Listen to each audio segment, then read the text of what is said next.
This is Kelly Lensing's Algebra 2 Radical Applications 4.10 project.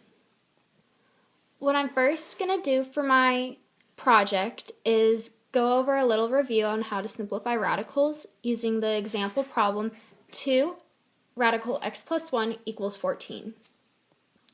Your first step in this problem would be to isolate the radical. And so by doing this, this means that you want your radical alone by itself on one side with the other variables on the other side of the equation. So what I first did was get rid of the 2, so that would isolate x plus 1. And so I got rid of 2 on both sides, and I was left with x plus 1 equals 7. And so your second step using x plus 1 equals 7 is to apply the inverse operation to both sides. And so inverse means the direct opposite. So for example, the direct opposite of square rooting would be squaring. And so when you do that, you would get this. There we go.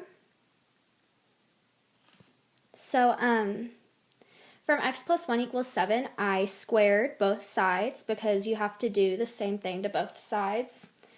And the square root of x plus 1 squared is x plus 1 equals 7 squared, which is 49. So you're left with x plus 1 equals 49.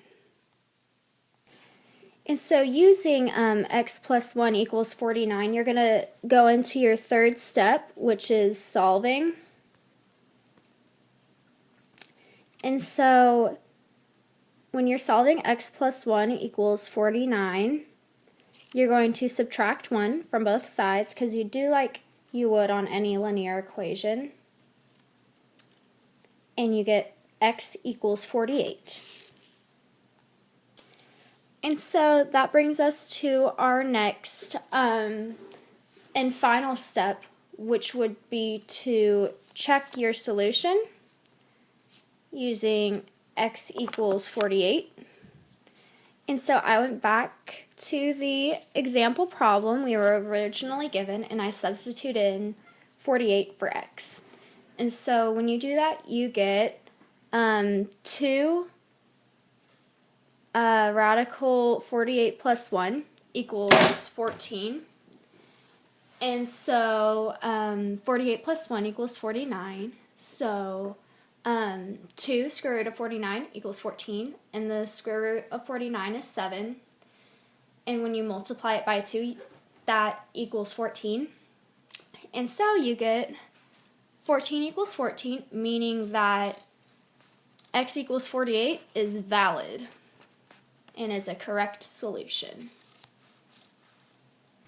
And so now that we're done with our review on how to simplify radicals, we're going to go into the main point over radical applications.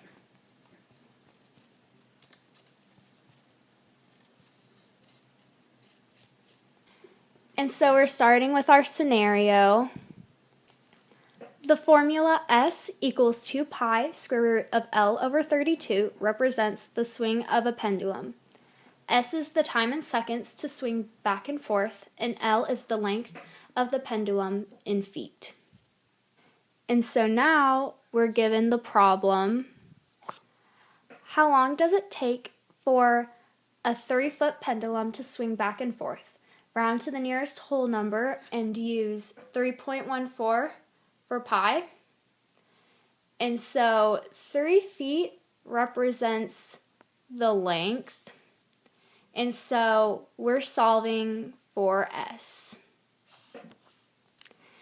And so we can skip over our first step because S is already isolated what we're solving for. So we go back to our second step and we're going to substitute in what we're given. And so when I substituted in what we were given, you get 2 times 3.14 because they want us to use 3.14 for pi.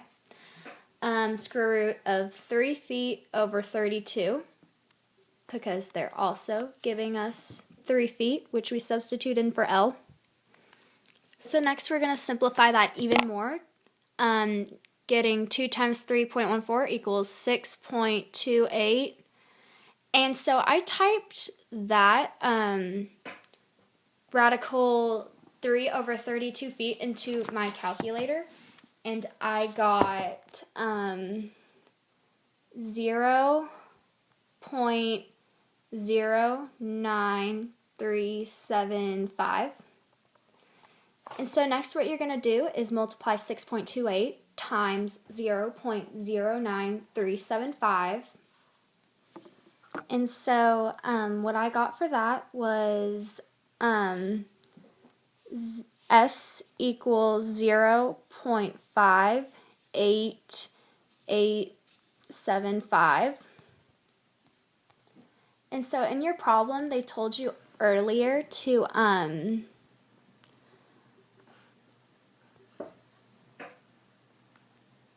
round to the nearest whole number. So you round 5 up and you get S equals 1 second. And that is your answer for the problem. And so now we'll go into our second problem. And so for this one, we're given the scenario that the speed that a tidal wave can travel is modeled by the equation S equals 356 square root of d, where S is the speed in kilometers and d is the average depth of the water in kilometers. So I'm just going to highlight what they stand for. And so what we're going to do first is look for the problem that we're given. And so the tsunami is found to be traveling at 120 kilometers per hour. What is the average depth of the water round to the nearest hundredth? And so from this problem, we know that we're going to be solving for D, the depth of the water. And so now we're going to do what we did before and substitute in the given information. And so I substituted in 100 kilometers because that was the time that we were given. And so you get 120 equals 356 square root of D. And you remember that to find D, you must isolate it. And so that is what I did. And in order to isolate D, we must get rid of that 356. So right here, I divided 356 by 120. And so 120 over 356 equals D squared, because we have to get rid of that radical again. And so 120 over 356 squared equals D. And so you get your final answer, 0.114 kilometers. And so it asks you to round to the nearest hundredth. And so once you do that, you get 0.11 kilometers. Okay, and that is the finish, or I'm done with my video. Thank you for listening.